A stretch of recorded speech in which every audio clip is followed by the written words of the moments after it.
सुप्रभात बच्चों, मैं आपकी सामाजिक अध्ययन की अध्यापिका और आज हम सामाजिक अध्ययन में इतिहास के अंदर तीसरा पाठ शुरू करने जा रहे हैं जिसका शीर्षक है ग्राम्य जीवन और समाज, शिल्प तथा उद्योग। तो चलिए शुरू करते हैं। अध्याय 3 ग्राम्य जीवन और समाज, शिल्प तथा उद्योग, इन सभी के बारे में हम इस पाठ में देखेंगे। पाठ का परिचय देखिए। भूमि संबंधी नीतियां, पुरानी जमींदारी तथा प्रथा का उन्मूलन एवं नव भूमि स्वामित्व का उदय, ठीक है, जनजातीय विद्रोह, शिल्प और उद्योग, ब्रिटिश शासन के विरुद्ध विद्रोह, इन सभी के बारे में हम इस पाठ में देखेंगे।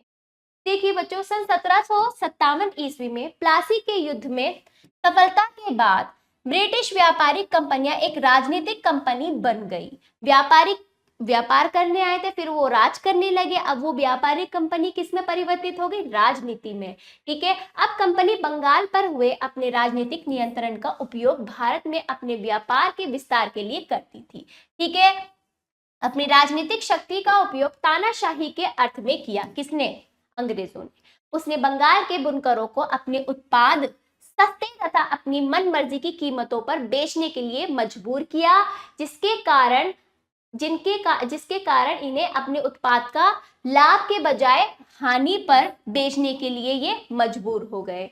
तो बुनकर जो थे इतनी मेहनत से करते थे, शिल्पकार बुनकर, ठीक है, इनके काम को अंग्रेज बहुत पसंद करते थे, लेकिन इनकी मेहनत, इनके परिश्रम को सस्ते दामों पर वो इनसे मजबूर करते थे काम करवाने के लिए। इसकी बजाय उनको बहुत ज्यादा हानि हुई। ठीक है, लाभ के बजाय हानि होने लगी इन बुनकरों को। इतनी ही नहीं, उनके कार्य की स्वतंत्रता भी उनसे छीन ली गई। अनेक लोगों को कंपनी के लिए कार्य करने के लिए मजबूर कर दिया गया। इसके लिए उन्हें बहुत कम धन दिया जाता था। एक अन्य अति दुखद बात यह थी कि भारतीय उत्पादकों को अपना माल भारतीय आपस में बेचने के लिए भी क्या रोक लगा दी गई। केवल जो भी उत्पादन कर रहे हो अंग्रेजों को ही आपको बेचना था। इस तरह से इनके सामने ऐसी स्थिति पैदा कर दी गई। अंग्रेजों की इस तरह की आर्थिक नीतियों ने भारतीय अर्थव्यवस्था को औपनिवेशिक अर्थव्यवस्था में परिवर्तित करने में विशेष भूमिका निभाई। अब क्या भारतीय अर्थव्यवस्था औपनिवेशिक अर्थव्यवस्था जो शक्तिशाली देश के नीचे काम कर रही है, और ये सभी जो था, ये सभी क्या है? इसी को ही तानाशाही कहते हैं। ठीक है, इस अर्थव्यवस्था की संरचना एवं प्रकृति ब्रिटिश अर्थव्यवस्था की आवश्यकता पर आधारित थी।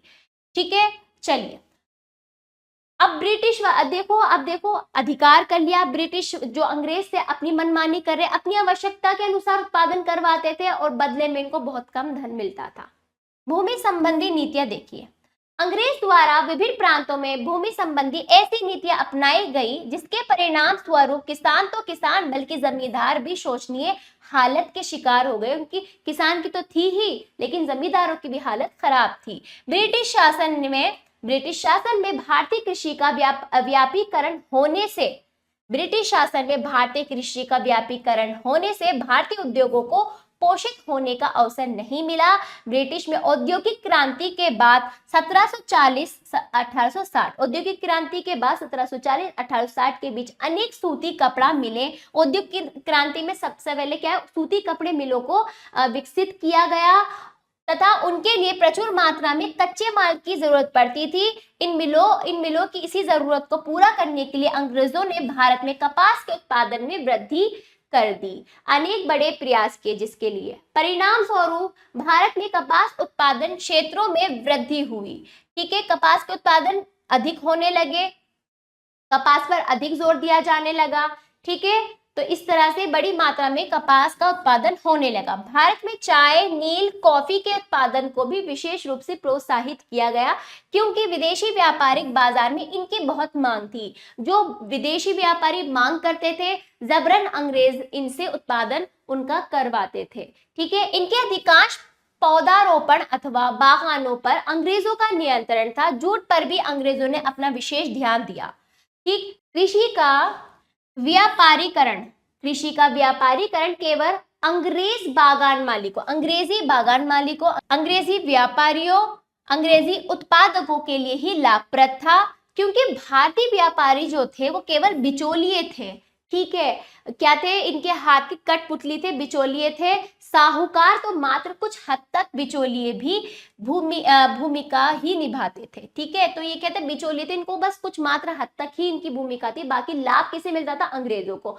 अधिकांश भारतीय अधिकांश भारतीय जो भारत में रहने वाले लोग थे वो अंग्रेजों के द्वारा कृषि के व्यापारीकरण किए जाने के कारण बुरी तरह से क्रोधित हो गए, आक्रोश के शिकार हो गए। ठीक है, भारत अपनी जनसंख्या के लिए मात्र 2 वक्त की रोटी जुटाने में भी पूर्ण रूप से असमर्थ हो गया। खाने को कुछ नहीं था और वो उत्पादन करवा रहे हैं जूट का, कपास का। ठीक है, उनकी मनमानी चल रही है।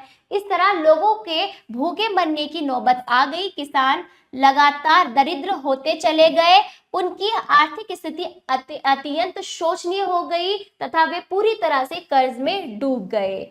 कंपनी को अपनी आवश्यकताओं को पूरा करने के लिए भारतीय आय की विशेष जरूरत थी। सन 1795 ईस्वी में लॉर्ड कॉर्नवालिस द्वारा स्थायी बंदोबस्त नामक प्रणाली की स्थापना हुई। उसने भूमि कर को स्थिर करने का निर्णय लिया। उसके द्वारा लागू की गई इस प्रणाली के तहत जमींदारों को मालिकाना अधिकार दिए गए तथा वे भूमि के स्थायी मालिक बन गए। बाद में वे ब्रिटिश साम्राज्य के सबसे विश्वास पात्र समर्थक अथवा हिमायती भी बन गए। भूमि कर एकत्र करने की सभी प्रणालियां इतनी अधिक अत्याचारपूर्ण थी कि किसानों की मुसीबतें बहुत अधिक बढ़ गईं। तो इस तरह से जो जमींदार थे उन्हीं को ही मालिक बना दिया गया, कृषि की जो भूमि उन्हीं को ही मालिक बना दिया। तो अब वो जो जमींदार थे क्या किसके हिमायती बन गए? अंग्रेजों के हिमायती बन गए। अब आज ये रैयतवाड़ी तथा मालवाड़ी क्षेत्रों के किसान धीरे धीरे बुरी तरह से कर्ज में डूब गए। ठीक है, तथा अधिक से अधिक भूमि साहूकारों, व्यापारियों, समृद्ध किसानों तथा अन्य धनाढ्य वर्ग के लोगों के हाथों में चली गई। तो इस तरह से देखिए साहूकार, व्यापार इनका फायदा उठाते गए और किसान जो गरीब किसान थे उनकी हालत और बहुत बुरी तरह से खराब होती चली गई। और ये सब किसके चमचे थे? ये सब किसके बन गए? जब अंग्रेजों ने इनको मालिकाना हक दे दिया तो ये अंग्रेजों के चमचे बन गए। जमींदार भूमि के विकास की ओर कोई ध्यान नहीं देते थे। अत्याचारपूर्ण भूमि पर व्यवस्था के कारण किसानों को जमींदारी तथा साहूकारों से कर्ज लेना पड़ता था। जब किसान प्राकृतिक आपदाओं के कारण निश्चित तिथि पर भूमि कर अदा कर पाने में स्वयं को असमर्थ पाते थे, तब उनके पास अपनी जोतों को बेचने या उन्हें रेहन रखने के सिवा कोई अन्य रास्ता ना बचता था। देखो क्या होता, प्राकृतिक आपदाएं भी आती थी, फसल खराब भी होती, जैसे आंधी तूफान भी आता था, तो उसका जो सारी भरपाई किसानों को अपने पास उसके पास जो भी है बचा कुचा उसको बेचकर या फिर गिरवी रखकर देना पड़ता था। एक समय बाद उनके द्वारा किसानों द्वारा अपने संकट के समय रेहन रखी गई भूमि ने भी उन्हें भूमिहीन कर दिया। मतलब रेहन रखी गई, रेहन भूमि यानी उनकी जो भूमि, उनके पास जब कुछ बचता नहीं था भरपाई के लिए तो वो अपनी भूमि गिरवी रख देते थे, तो उस भूमि को रेहन भूमि कहते हैं। तो इस तरह से वो अपनी भूमि से भी क्या हो गए, भूमिहीन हो गए। इस प्रकार कृषि का खास पतन हुआ। ठीक है, क्योंकि किसान का भाग्य जिस भूमि से जुड़ा था उसके विकास या सुधार हेतु उसके पास ना तो पर्याप्त धन था तथा ना ही उपकरण। नवीन भूमि कर प्रणाली एवं कानून व्यवस्था ने साहूकार की बहुत मदद की, है ना। लाभ मजे इन्हीं के आ रहे थे, किसानों की जो जमीनें यही हड़प रहे थे, इनको इस बात की स्वतंत्रता अंग्रेजों ने दी थी। ठीक है, पूर्व ब्रिटिश काल में साहूकार ग्राम समुदाय पर ही आश्रित होता था। भूमि की हस्तांतरण ब्रिटिश कर प्रणाली ने साहूकारों या धनी किसानों की भूमि को हथिया कर अपने स्वामित्व लेने के लिए पूर्णतः समर्थ बना दिया था। इसके अलावा पढ़े लिखे तथा बुद्धिमान साहूकार के लिए गरीब तथा अनपढ़ किसानों की भूमि को हड़प लेना अत्यंत आसान काम हो गया, क्योंकि वे किसानों को मुश्किल कानूनी प्रक्रिया में उलझाकर आसानी से अपने पक्ष में ले लेते थे। 19वीं शताब्दी के अंत तक मतलब उनको ऐसा भड़काते थे, अनपढ़ किसानों को इस तरह से बातों में लेते थे कि सब उनका फिर क्या होता था, उनको अपनी तरफ ले लेते थे, फिर उनकी बात किसानों को माननी पड़ती थी। 19वीं शताब्दी के अंत तक साहूकार ग्रामीण क्षेत्रों के लिए गंभीर अभिशाप बन गए, क्योंकि जो किसानों की जो बुरी हालत थी उसके जिम्मेदार साहूकार रहे। ठीक है, पुरानी जमींदारी प्रथा का उन्मूलन एवं नव भू स्वामित्व का उदय। 1815 ईस्वी में बंगाल के लगभग आधी भू संपत्ति 1815 ईस्वी तक बंगाल की लगभग आधी भू संपत्ति उन जमींदारों के हाथों से निकल चुकी थी जो गांव में रहते थे तथा जो अपने काश्तकारों, व्यापारियों एवं अन्य धनाढ्य वर्ग को सम्मान देते थे। ये लोग सामान्यतः कब्जों में रहते थे, कस्बों में यानी छोटे छोटे कस्बों में, गांव में रहते थे तथा अपनी पाई पाई की वसूली बड़ी बेरहमी से करते थे। कौन? यही साहूकार और जमींदार। इसीलिए अब जो उपराध भूमि थी उन्होंने क्या करा, उस पे स्वयं बोना शुरू नहीं किया, उसे क्या है अधिक दरों पर, अधिक लाभ पर, अधिक दरों पर ठेके पर देना ज्यादा सही समझा। ठीक है। कृषि क्षेत्र पर अत्यधिक जनसंख्या का भार पड़ जाने के कारण कृषि क्षेत्र के खंडन या उपविभाजन को बढ़ावा मिला। उस समय जब समग्र विश्व में कृषि का आधुनिकीकरण हुआ तथा कृषि क्षेत्र में क्रांति आई, तब भारतीय कृषि निष्क्रिय ही रह गई। पूरे उस समय क्या, बाकी भारत के अलावा अन्य देशों में क्या आ रही थी, आधुनिकीकरण चल रहा था कृषि क्षेत्र को लेकर, लेकिन भारत की हालत खराब थी। नील की खेती करने वाले अपनी ज्यादतियों के कारण बदनाम थे। नील की खेती करने वाले अपनी ज्यादतियों के कारण बदनाम थे, जो किसानों पर क्या अत्याचार कर रहे थे, क्योंकि वे किसानों को नील की खेती करने के लिए बलपूर्वक विवश करते। उनके इन अत्याचारों को 1860 में बंगाली लेखक दीनबंधु मित्र ने अपने नाटक नील दर्पण में जीवंत से मतलब एक मतलब बहुत अच्छे से वर्णन किया है ना, जीवंतता से प्रस्तुत किया है।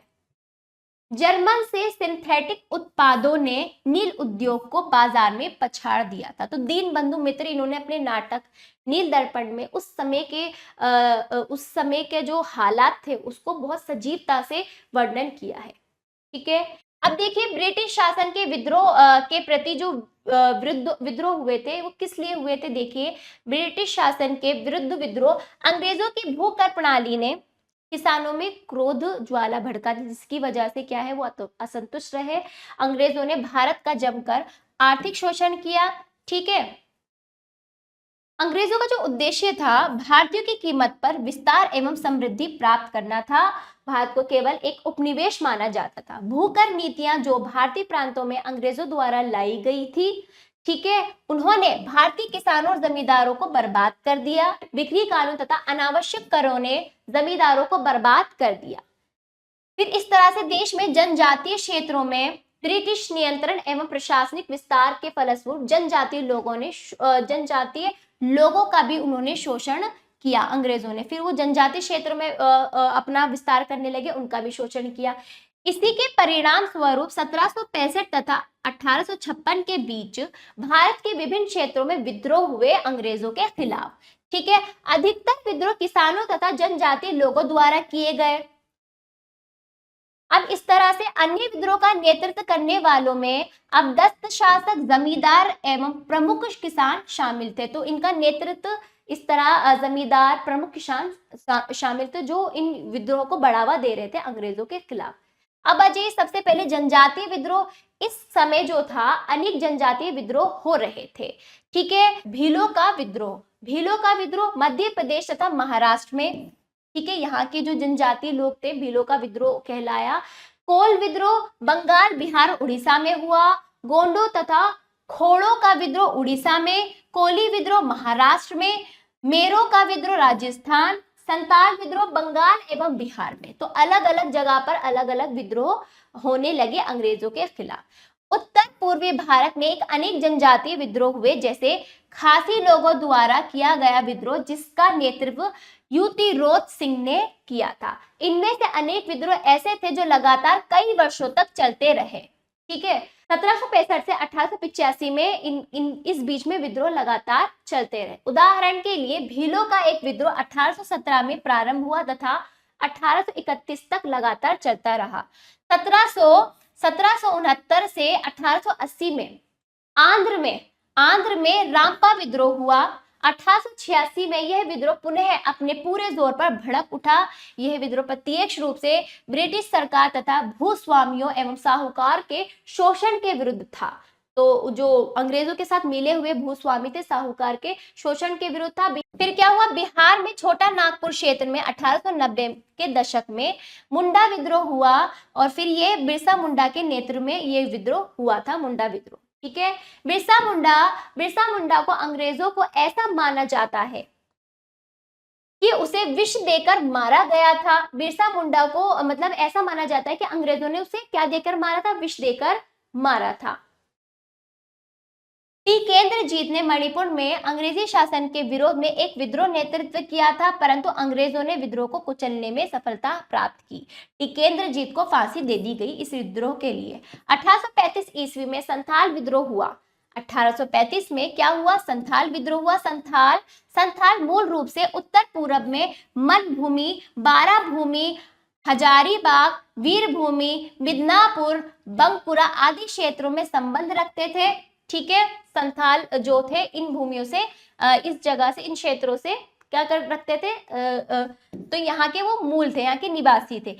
ब्रिटिश सरकार की भूकर प्रणाली को लेकर 1893 ईस्वी से 1894 तक असम के मैदानी भागों में श्रृंखलाबद्ध किसान विद्रोह हुए। तो बहुत मात्रा में यहाँ पर क्या हुए, किसान विद्रोह हुए। तो संताल विद्रोह क्या है, किसान थे, उन पर हुए अत्याचारों के खिलाफ इन सभी क्षेत्रों पे इनके लिए अंग्रेजों के खिलाफ विद्रोह होते गए।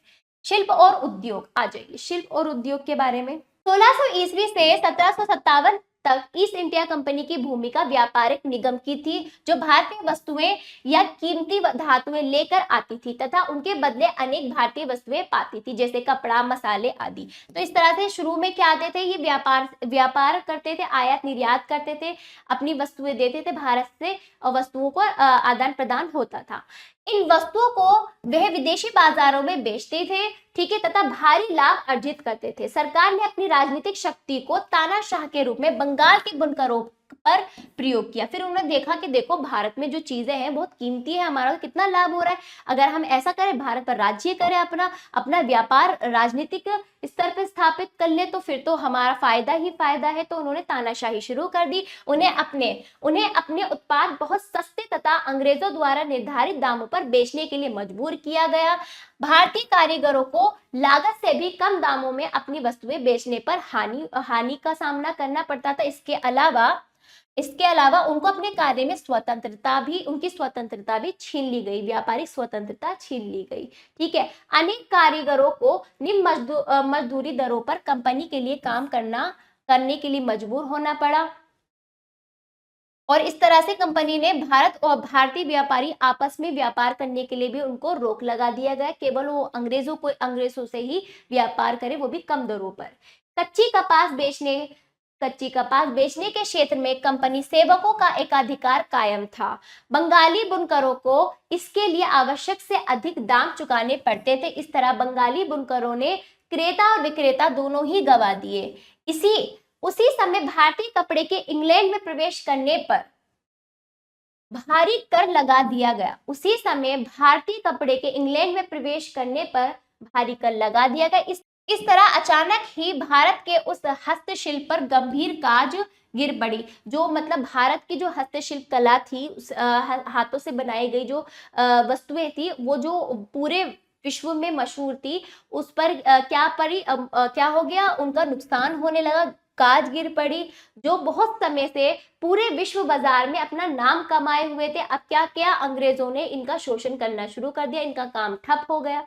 ठीक है, तो इस तरह से इस पर काज गिरने के अथवा इसका नाश हो जाने का प्रमुख कारण ब्रिटेन में मशीनें से बनाई गई आयातित सस्ती वस्तुएं थी। पुरानी अथवा पारंपरिक तकनीक से बनी भारतीय वस्तुएं ब्रिटेन की आप चालित मशीनों द्वारा बड़े पैमाने पर तैयार की गई वस्तुओं की प्रतिस्पर्धा में टिक नहीं सकी। तो इस तरह से ब्रिटेन के अंदर क्या हुआ, इतना धन वो लेके जा रहे थे, तो उन्होंने क्या कर मशीनें स्थापित कर ली। अब जो कपड़े, जो चीजें, जो वस्तु हाथों से बनती थी, अब वो बड़ी बड़ी मशीनें बनाने लगी, जिसकी वजह से जो हस्तशिल्प जो वस्तुएं होती उन पर काज गिर पड़ा, उनका क्या है, नाश ही हो गया। इन मशीनों ने क्या हुआ, उन बुनकरों के रोजी पर, पेट पर लात मार दी। ठीक है, तो इस तरह से प्रतिस्पर्धा हो गई।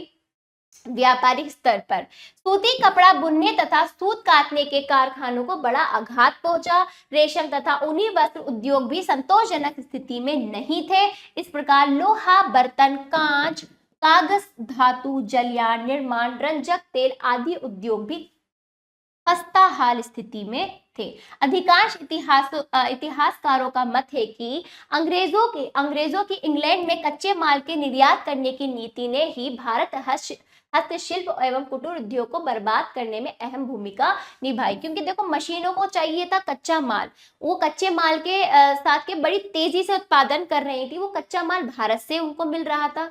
ठीक है, तो इस तरह से जब कपड़ा कहते ना, जब मशीनें जब आ जाती तो कोई हाथ से बनाई हुई चीजें जब लोगों की जरूरतें मशीनों द्वारा अधिक जल्दी की जाती है, तो फिर कोई हाथ से बनाई चीजों का इस्तेमाल कैसे करेगा।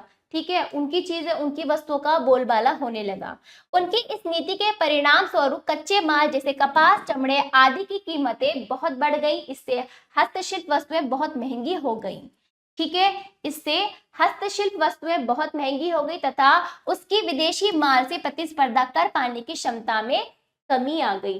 तो देखिए, कपास, चमड़े की कीमतें बढ़ा दी गई है ना, और फिर हस्तशिल्प वस्तुएं महंगी हो गई। और जब महंगी हो गई तो महंगी चीजें कौन लेगा, वो तो मशीनों द्वारा चीजें जो बन रही थी, वस्तुएं बन रही थी, उनका उनका क्या हो गया, उनका ज्यादा बोलबाला हो गया, तो उसकी विदेशी माल से प्रतिस्पर्धा कर पाने की क्षमता नहीं रही। भारतीय हस्तशिल्प की बर्बादी उन कस्बों या शहरों में स्पष्टतः परिलक्षित हुई जो अपने उत्पादकों के लिए व्याख्यात थे। अनेक शहर जैसे ढाका, मुर्शिदाबाद, सूरत आदि औद्योगिक रूप से संपन्न थे तथा उनमें घनी जनसंख्या निवास करती थी। धीरे धीरे जनसंख्या विहीन तथा वीरान होकर रह गई। बर्बादी का शिकार दस्तकार तथा कारीगर कोई अन्य रोजगार प्राप्त करने में असफल रहे, क्योंकि उन्हें कुछ और नहीं आता, बचपन से उन्होंने यही काम सीखा, उनका यही काम ठप हो गया। तो क्या है, रोजगार नहीं मिला तो बर्बाद हो गए। कृषि पर निर्भर होकर अपना जीवन व्यतीत करना ही उनके पास एकमात्र साधन था, फिर वो कृषि करने लगे। ठीक है, अब देखिए, कृषि में तो पहले से ही जनसंख्या क्या थी, बहुत ज्यादा थी जो कृषि कर रही थी, उस पर और अधिक लोग बढ़ गए कृषि के लिए, क्योंकि यहाँ पर दस्तकार, बुनकर, सब इन सब का काम ठप हो गया, तो वो इधर आ गए कृषि करने के लिए। ठीक है, फिर देखिए, इसके अलावा ब्रिटिश शासन प्रणाली से अर्थव्यवस्था जो थी भारत की क्या हो कि अस्त व्यस्त हो गई, असंतुलित हो गई। ग्रामीण व्यवस्था का धीरे धीरे विनाश हो गया। ठीक है, कृषि तथा घरेलू उद्योग के बीच एक संयोजक टूट गया, जिससे आत्मनिर्भर ग्राम अर्थव्यवस्था का विनाश हो गया। ठीक, फलते क्या हुआ, भारत अंग्रेजों के लिए एक ऐसी कृषि कृषि औपनिवेशिक बस्ती बनकर रह गई जिसकी उन्होंने अपने उद्योग हेतु कच्चे माल के स्रोत के रूप में आवश्यक थी। तो यही तो वो चाहते थे कि बस भारत क्या औपनिवेशिक बस्ती बन जाए, जिससे हमें कृषि के लिए कच्चा माल मिलता रहे। भारत से निर्मित वस्तुओं के निर्यात के अलावा अब विभिन्न प्रकार के कच्चे माल जैसे कपास, रेशम आदि का निर्यात भरपूर मात्रा में किया जाने लगा, क्योंकि इस कच्चे माल की ब्रिटेन के उद्योग में बहुत जरूरत थी। बागानों से संबंधित उत्पादों जैसे नील, चाय आदि का निर्यात भी होने लगा। इसके अलावा आवश्यक पड़ने पर भारत से खाद्यान्न भी ब्रिटेन भेजा जाता था। ठीक है, धन का दोहन, अंग्रेजों ने भारत की धन संपदा एवं संसाधनों का ब्रिटेन को जमकर निर्यात किया, जिसके बदले में भारत को आर्थिक, भौतिक किसी भी प्रकार की पर्याप्त मात्रा में प्राप्ति नहीं हुई, किसी प्रकार का लाभ, केवल हानि प्राप्ति हुई। अंग्रेज स्थायी रूप में अर्थात अंत तक केवल विदेशी ही बने रहे। अंग्रेजों द्वारा भारत में अपने कार्य एवं व्यापार के बारे में बनाई जाने वाली सभी योजनाएं इस आधार पर बनाई जाती थी कि उन्हें एक दिन अपनी आवश्यकताओं की पूर्ति के बाद ब्रिटेन लौट जाना था। ठीक है, तथा भारत सरकार का नियंत्रण भी व्यापारियों की विदेशी कंपनियों तथा ब्रिटेन सरकार द्वारा किया जाता था। बंगाल से अंग्रेजों द्वारा धन का अपवहन अथवा दोहन 1757 ईस्वी में प्रारंभ हुआ, जब कंपनी अधिकारियों ने भारतीय शासकों, जमींदारों, व्यापारियों तथा सामान्य लोगों से धन ऐंठ कर अपने घर भेजना शुरू कर दिए। भारतीय धन का वास्तविक निष्कासन उनके वेतन तथा अंग्रेजी शासकीय आयोग से प्राप्त धन के रूप में हुआ। अंग्रेज व्यापारियों ने भी व्यापार से प्राप्त धन संपदा विस्तृत स्तर पर ब्रिटेन भेजी। मतलब जो कुछ कमा रहे थे, जो कुछ कर रहे थे, जो कुछ लूट रहे थे, शोषण कर रहे थे, ब्रिटेन भेज रहे थे। तो वो उनका देश समृद्ध होता जा गया और हमारा देश भारत जो है सोने की चिड़िया, जाना जाने वाला देश अब गरीब देश बनकर रह गया। पाठ समाप्त हुआ। शब्दावली देख लीजिए। व्यापारीकरण का अर्थ है जितना संभव हो सके उतना लाभ कमाने पर जोर। स्थायी बंदोबस्त का अर्थ है नियत भूकर देने संबंधी व्यवस्था। ठीक है, भूमि से क्या है, जो भूमि के ऊपर जो निश्चित कर है उससे संबंधित व्यवस्था। सारांश देख लीजिए। कंपनी की गतिविधियां भारतीय उत्पादों को प्रोत्साहन करने वाली प्रतीत हुई थी। सन 1860 में बंगाली लेखक दीनबंधु मित्र ने अपने नाटक नील दर्पण में उनके अत्याचारों को जीवंतता से प्रस्तुत किया था। ठीक है, अंग्रेजों की भूकर प्रणाली ने भारतीय किसानों के भीतर क्रोध की ज्वाला भड़का दी थी तथा उनमें इस शासन के प्रति गंभीर असंतोष था। भारतीय धन का वास्तविक निष्कासन उसके वेतन तथा अंग्रेजी शासकीय आयों से प्राप्त धन के रूप में हुआ। ठीक है, तो भारतीय धन का वास्तविक निष्कासन वेतन तथा अंग्रेजी शासकीय आयों से प्राप्त धन के रूप में हुआ। अभ्यास कार्य पाठ समाप्त हुआ। पहले सही विकल्प पर सही का चिन्ह लगाइए। का देखिए, रामपा विद्रोह में हुआ। कब हुआ रामपा विद्रोह? 1779 से 1880 में हुआ। ठीक है, रामपा विद्रोह 1779 से 1880 में हुआ। 1880 किया बच्चों सही करके। भीलों का एक विद्रोह डैश में प्रारंभ हुआ 1817 में। अगला देखिए, अंग्रेजों व्यापारियों ने भी व्यापार से प्राप्त धन संपदा को बड़ी मात्रा में ब्रिटेन भेजा। अंग्रेजों ने भारत में डैश के उत्पादन में वृद्धि करने के लिए अनेक बड़े प्रयास करे। कपास के एक स्थानों की पूर्ति कीजिए। क्या देखिए, भारत से कच्चे माल के कपास के लिए सबसे ज्यादा जोर कपास के लिए दिया गया। ख देखिए, कंपनी ने अपनी राजनीतिक शक्ति का उपयोग तानाशाही के अर्थ में किया। ठीक है, अगला देखिए, भारत अंग्रेजों के लिए डैश औपनिवेशिक बस्ती बनकर रह गया। कृषि औपनिवेशिक, कृषि से उन्हें कच्चा माल चाहिए था। ठीक है, अगला देखिए, डैश के युद्ध के बाद व्यापारिक कंपनी एक प्रशासनिक कंपनी बन गई। प्लासी के युद्ध के बाद। ठीक है, प्लासी के युद्ध के बाद।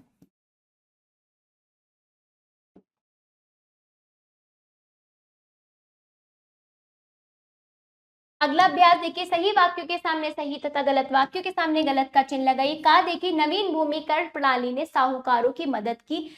सही, क्योंकि साहूकार और जमींदार क्या थे, ज्यादा इसका लाभ उठा रहे थे।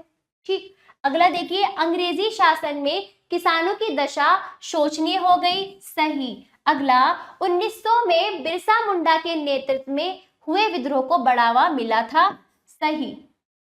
अगला देखिए, दीनबंधु मित्र ने 1860 में नील दर्पण नामक एक नाटक लिखा। सही। अगला देखिए, 1900 में बिरसा मुंडा के नेतृत्व में एक विद्रोह को बढ़ावा मिला। 1900 नहीं, 1890 के दशक की बात थी।